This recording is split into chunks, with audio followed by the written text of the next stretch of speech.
You've definitely seen these before. This sleeve opening right here. Jackets like this, like the Filson Cruiser, for example, are really just shirts that got bigger and thicker over time, and then they became a jacket. This carried over from shirts, because if you have a nice button-up shirt on, button-down shirt, you're going to work, you're gonna do something gross, you're gonna roll your sleeves up. If it's hot, you're gonna roll your sleeves up. There's a ton of reasons to roll your sleeves up. But Filson does something extra, which I really like. There's nothing wrong with this, but if you've ever worn a jacket like this in inclement weather, denim jacket, something like that, you know wind comes in right here. So does rain, snow, sleet, whatever it may be. I'm not Papa Filson, so I can't say this for sure, but it does seem like they did this part intentionally. First thing you'll notice, obviously, just the sleeve is cut a little bit differently. You can't see the seam here. But second thing, there's more jacket to go around. So if we have wind, sleet, snow, whatever it may be, they cut the sleeve. So we have this excess flap of fabric right here that helps protect a little bit more intrusion when you open things up.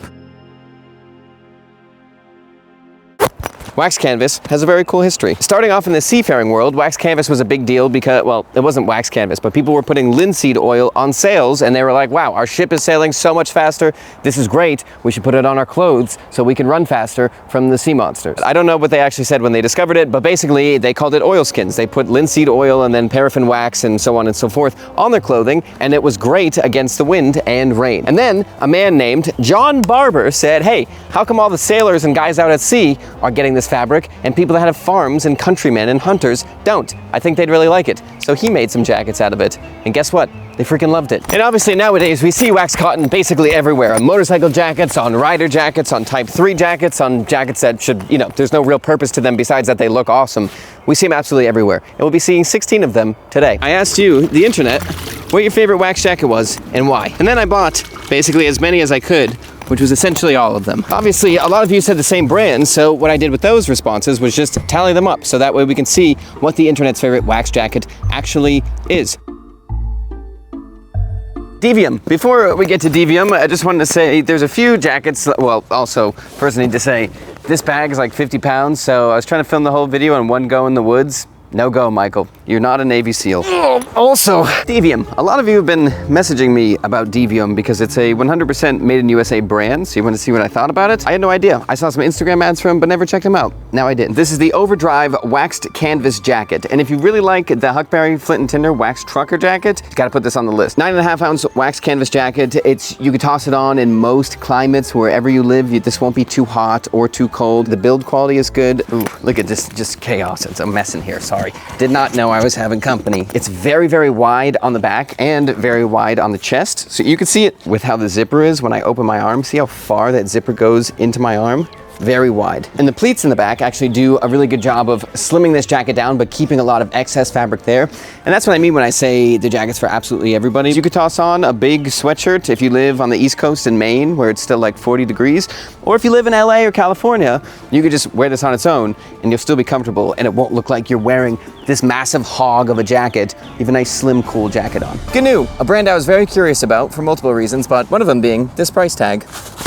Ginew's a brand I really wanted to look at. One, because the embroideries are crazy, but two, because I saw on the raw denim subreddit that their jeans fade with a Thunderbird at certain parts of their jeans, like it's chain stitched on, hidden. So I thought that was neat, and also they're the first ever Native American owned denim brand, so I wanted to find out more about that. And then they had a $700 Legends rider jacket, so I had to find out, why is it $700? The reason it's a rider's jacket or is a motorcycle jacket is because Amanda's grandfather was a welder at Harley Davidson. That was really far away, so he had to commute all the time to keep his family in the reservation. So Amanda and Eric made this jacket in tribute to him, which is why the sleeves are a little bit longer, which is why the back's a little bit longer. Weirdly, we're gonna talk about the outside of the jacket, not as much as the inside. The lining is the big kahuna here. I was doing one last read through on Ginew's site to see if there was anything else I missed, and then that do you want 20% off if you sign up for emails thing popped up, and I was like, oh, okay, so this jacket isn't actually $695. $695 by 0.8, boom.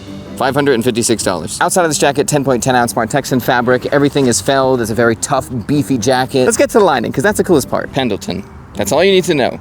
Pendleton. As you know, there is the pinnacle of Native American blankets, the Chief's blankets, often woven by the Navajo tribes. And then Pendleton came along and was like, hey, we can make blankets and fabrics and stuff like that way, way faster. Let's use your design? Can we work with you to make blankets inspired by your design, sometimes using your exact designs? And bing, bang, boom, they did. They became the very famous Native American trade blankets. That was Pendleton's core thing. Long story short, what is really cool is Pendleton is one of the most famous and one of the greatest woolen mills in the United States of America, and that is due to Native Americans, one, being incredibly intense about quality and dyeing and everything like that to make the mill what it is, and two, because this collaboration and the designs that came from it were just so beautiful that they were loved by the world over. So it's really cool history, and it makes sense as to why Pendleton would be right here. It also makes sense as to why the jacket is so expensive. Pendleton jacquard woven fabric is not cheap. Tom Beckbe, closest thing America has to Barbour. If they're the only brand on this list that I can see realistically Barbour doing a collaboration with. They're also one of my favorite brands. I really like the Tensile jacket. Never thought I would. Didn't think it was my style.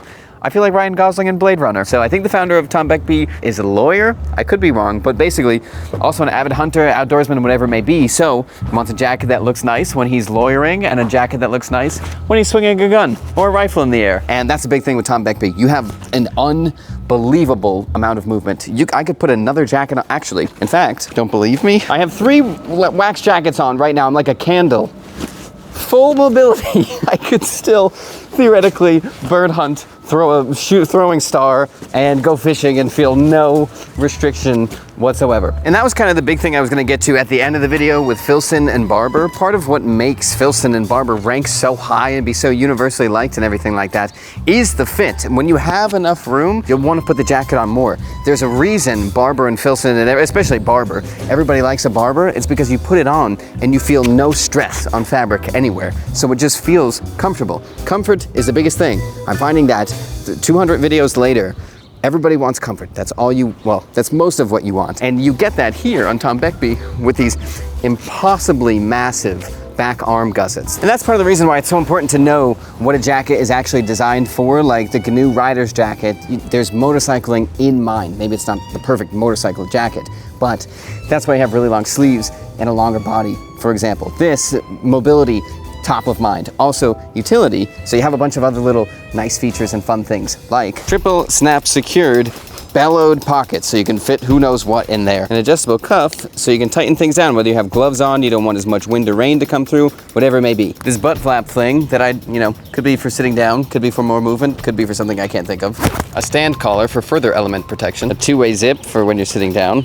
I love two-way zips. Storm flap behind the zipper, and a storm placket to go over the zipper. And then beyond that, there's just like a billion other pockets, but this is actually, there's 2 Tom Beckbe jackets in this. We're not gonna go over the Shallowford as much because we don't have time, but it might be, of the 2, my favorite. I really like kidney pockets. Any pocket that's low, I like that a lot. Iron and Resin. I like Iron and Resin. I never reviewed any of their stuff before, and I like it a lot. It's very, very motorcycle focused. So you'll see waterproof linings in their wax jackets, which may be antithetical to any of you looking for a wax jacket to get rid of a waterproof lining, but that's, if you're on a motorcycle, you probably want that. They also, we'll talk about it in a second, they have the, the classic Enduro wax jacket, which I never thought I'd like, but I actually do love. But either way, I don't have that today. I have this, and also this. That is the Scout jacket and the Cruiser jacket. Not to be confused with the Filson Cruiser jacket, totally different things. Iron Resin, you get a lot for what you pay for because of where it's made. Everything in Iron Resin is made overseas, so you get a lining usually on everything. You get a waterproof liner as well. You get a nice heavyweight Haley Stevenson's fabric. This is 13 and 13.75 ounces, so it's a really nice jacket for the price that you're paying, and probably one of the best values on this list. Maybe Huckberry is up there too in terms of just price versus what you're getting. Maybe you don't want a heavy jacket, but still, you get that really good balance. This is also a good example of another jacket that has back gussets, but not nearly in the same capacity as Tom Beckbe. So this is definitely the California cut. I've been calling things like that lately. Like when a brand is specifically from California, you can tell their pieces are supposed to be worn with a t-shirt or like a very, very, very light sweater. There's not a ton of mobility. You can't really do the hug test easily, but there's certain areas where you never are gonna put anything more than a t-shirt on over this. Under this. Much like the Tom Beckbe Tensile, I've seen the Crissman overshirt for years, and I always thought, I don't think that's for me. I don't think it'll fit well. It seems a little bit too long. It's not my style. It's a shirt. I want a jacket, and it's not my thing. Totally wrong. That's why if you believe me on anything, give it a shot. If you're like on the fence, I've been on the fence about the Crissman overshirt for years. Give it a shot because I'm pleasantly surprised, and this is perfect. This is something that I never thought categorically. I was like, who wants an overshirt that's waxed and that has a pocket? guess what? It turns out me. That's me. That's exactly what I want. In fact, this weather that we have right now in Portland with like gusts of 20 and it's kind of cold, I'm right on the water, so it's like a little wet. Perfect for the Crissman overshirt and WaxCon. It's just a flannel with teeth is what it feels like. And I really love it. I really love the reinforcements on the arm. It's a nice, beautiful shirt that you never wash and it just gets better and better with time. And yeah. Okay, now we're officially in the voting section. All of these pieces, by the way, in the video have been voted on, but they just didn't rank officially. Now all these other ones do. These are the internet's favorite wax jackets, starting with Bradley Mountain. So this is the Wilder 10-year anniversary backpack from Bradley Mountain. I have a bunch of cool stuff in it I wanted to show you that I'll show you in a future video, but I don't have actually Bradley Mountain's wax jacket that I had last video. I gave that to a friend. If you like this big, meaty, heavy wax canvas bag with a ton of leather on it, everything is way overbuilt. We got leather washers on these giant smashed rivets. It just looks like it was built by some jack dude in a cabin. If you like that, then there's no doubt in my mind that you would love everything Bradley Mountain makes, but also I think you'd really like their cabin wax jacket, which I have had in the past. Now a friend of mine has it, but either way, it's beautiful. It's a little shorter in the sleeves than you might expect, so if you're a long person, you might need to size up, but the back measurement is really wide, so you can move all day in that thing. It's for the guy that has an enamel coffee cup and likes to go into a log cabin and have an axe. Okay, now we're officially in the big dog territory. 27% of the votes. Now with these brands, we're playing a competition of how many A-list celebrity male actors have worn your jacket. The Rogue Territory supply jacket, we have Daniel Craig, Ryan Reynolds, the guy from Kia, the guy from Split, the guy from Better Call Saul, and like a billion other people. And there's good reason for that. Really, this jacket looks great on muscular A-list celebrity actors because it's plain, it's simple, it lets your muscles do the talking, and it's nice and slim. So if you're Ryan Reynolds with a cup of coffee, walking, you look great. And that's actually my favorite thing about the Rogue Territory supply jacket. It's so simple. There's no lining. Well, this is really nice, actually, I love that. But there's nothing to it. It's just a simple supply jacket. Well, you have this little detail. This is a shout to if you had a pocket watch, you would put the little chain through there. Now people put their sunglasses on it and stuff like that. But that's the beauty of the Rogue Territory supply jacket. Recently, I've been starting to really like minimal pieces. Just how much stuff can you take away and just keep the bare essentials. You could do clever stuff with what you have, but you don't have to overcomplicate anything. We're gonna get to Freenote in a second, but one thing that I did mention that it's not lined, but usually I kind of always want a liner, especially with wax jackets because it's waxy, so it gets on your skin and it's kind of gross and stuff like that. But in my old age, as I've fallen old over the years, I kind of see why you wouldn't line something sometimes. If you go the satin sleeve route, you really limit how often you can wear the jacket because the second it's a little too warm, the body's warm, that's fine, but when the sleeves are satin lined and it's a polyester, it just starts to stick to your skin and feel a little bit gross. So isn't it just crazy how people change over time? Freenote Cloth Rider's Jacket, 38 votes, worn by Conan O'Brien, Teddy Baldessar of YouTube Watch fame, the guys on Yellowstone, a bunch of other famous people. I'm gonna say something crazy. And no, this video is not sponsored by Freenote Cloth. It's actually sponsored by Huckberry, who we'll talk about in a second. But in my opinion, Freenote Cloth is one of the greatest, if not the greatest, American heritage brands ever. At least in modern times, one of the greatest ever. Their stuff is truly some of the greatest clothing in this niche that I've ever seen. They have gussets that are elasticated in the back, which is a total Wrangler homage or something like that, whatever that word means. This is a piece where this becomes your jacket. People establish it as like, yeah, say your name is Tim, like that's Tim's jacket. Tim wears that jacket every single day. And if Tim ever lost that jacket, he has to get a new one immediately. Oh crap, I left the Filson Cruiser at home. That was gonna be the big thing that I had to talk about because it's an old one and they left the tags on the inside so it talks about the fabric weight and stuff. Very interesting. We're gonna splice this in. Disclaimer before this segment starts, it is impossible for me to know why a company made a change from this to this. It could be for drape, it could be for style, it could be for comfort, it could be for some other reason, it could just be a better version. I wanna start off by saying this is my wax jacket. I have a lot of wax jackets now and you know, some come in and some come out, but this Filson and the Barbour are the ones that consistently stay at my house. They can sleep over, they ask their parents and it's okay. For me, me, this jacket is short enough. The sleeves are perfect length. They're a little shorter because I have a big sweater on under this, but the jacket's cut really well for me. It feels good. It's nice and simple. Nothing's too complex. I like simplicity lately. I think that's really cool. So I like this jacket a lot. That being said, Filson's been bought and sold a lot. They used to say we're never leaving USA manufacturing. That is in our blood. That's this and that. That wasn't true. Now this jacket is made in Bangladesh. It's still stunning quality. There's not a misstitch on it. It's fantastic, but it does go for $350. And if you look at all the other brands that we're talking about today, mostly made in the US, it seems a little lopsided with price. You'd think it'd be a little bit lower because they moved overseas for cheaper manufacturing, but it's not. But sometimes it is. Top row, $210. Next row, $350. But you can sign up for an email and get 10% off. And you might even be able to get 10% off the $210, in which case then all of a sudden it's like, whoa, this is a great deal. Filson has the benefit of being an old company, so stuff that stays in their catalog for a long time, like the short line tin cloth line, that's tried, true, tested, and a design that just works and people love. So their designs tend to be fantastic. Would I recommend this jacket? Yes, totally. Has there been changes at Filson? Yes, totally. This is a 14-ounce fabric, and this is a 14-ounce fabric, but they are not the same. This is dramatically heavier than this fabric. Sorry, bad demo. This is not a 14-ounce fabric. This is a 12.5-ounce fabric, but it's heavier than the 14-ounce fabric. Holly's on vacation, so I can't do a cool graphic, so here, deal with my graphics. You can measure fabric by the linear yard or by the square yard, and the square yard is heavier than the linear yard at the same yard length. This 12.5-ounce fabric nowadays would probably be called 18 to 20-ounce fabric, in my estimation, depending on actual width of the fabric they're using now.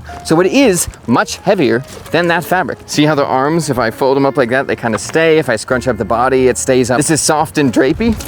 This is stiff and it's like a cardboard box. Sorry, that was really inappropriate. I like that you can always get an old vintage Filson and get the heavier weight, but I just like to see all the clever stuff that Filson did, like what I talked about in the intro with the sleeve here, but also this I think is genius. This is 2 layers of wax canvas, so this jacket's actually a monster, but you can see they opened it up, so when you bend your cuff, your arm flexes easier. And if we really want to nerd out, check out these Mackinac Cruisers from the 1930s I was looking at on eBay with the offset pockets. You got the big pocket, I think, so you could stick a notebook in the top. Cool. Okay, back. Hope you like the Filson section. Now we're on to Flint and Tinder. This video is sponsored by Huckberry, but the good news is I've talked about the Flint and Tinder wax trucker many, many times before I was sponsored by Huckberry. So you know I'm not lying to you to get those big, fat Huckberry bucks. Huckberry asked me to say 2 things. 1, this is the jacket Pedro Pascal wears in The Last of Us, which I have not seen season 2 yet. I heard there's a big twist. Don't tell me about it. And 2, one-stop men's shop. Huckberry's the one-stop men's shop. If you're looking to one-stop at a men's shop, you go to Huckberry. Pedro Pascal, what jacket is Pedro Pascal wearing in The Last of Us? Sorry, just had to do that to get those sweet, sweet search term views. Pedro Pascal. If you ask me who is the Flint and Tinder wax trucker jacket for,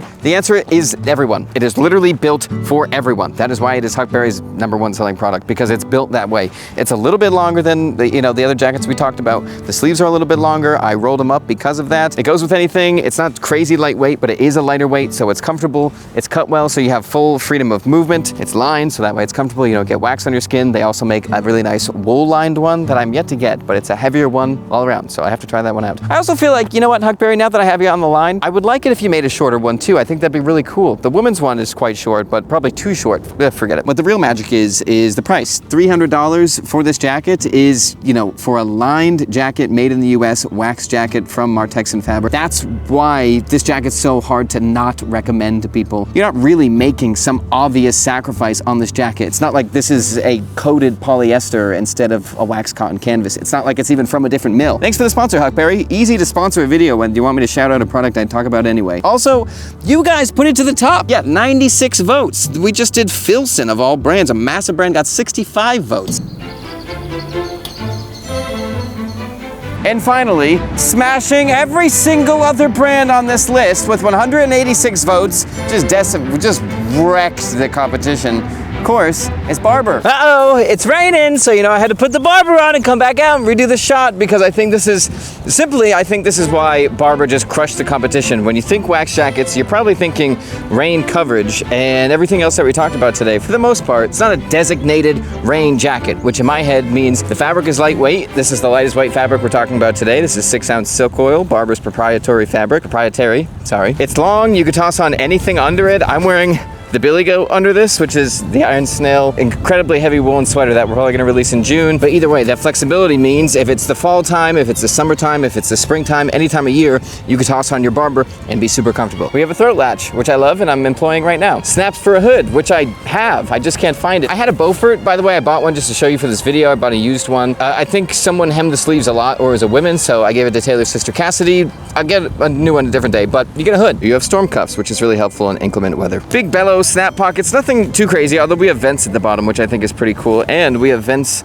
under the underarm, which is also pretty cool. And then something that I was really obsessed with for a while is that you could buy a bunch of different liners for your Barbour. So if it's cold, you can add one in. If it's not, take it off, add the hood on, add a different type of hood on. There's just so much lore around this waxed green cloth. Okay, I'll see you all very soon. Hey, thanks for commenting that the videos have reached a peak of going too fast and they're too hard to understand textually and visually and all that. There's a big comment on it. I appreciate that. It's very easy, at least for me, to get in my head and think all these things that aren't true and all that, and then the videos become mega 2x speed cruisers. So try to slow this down. I'll try again next week when we talk about Clarks. Clarks in the summer, Clarks in the winter.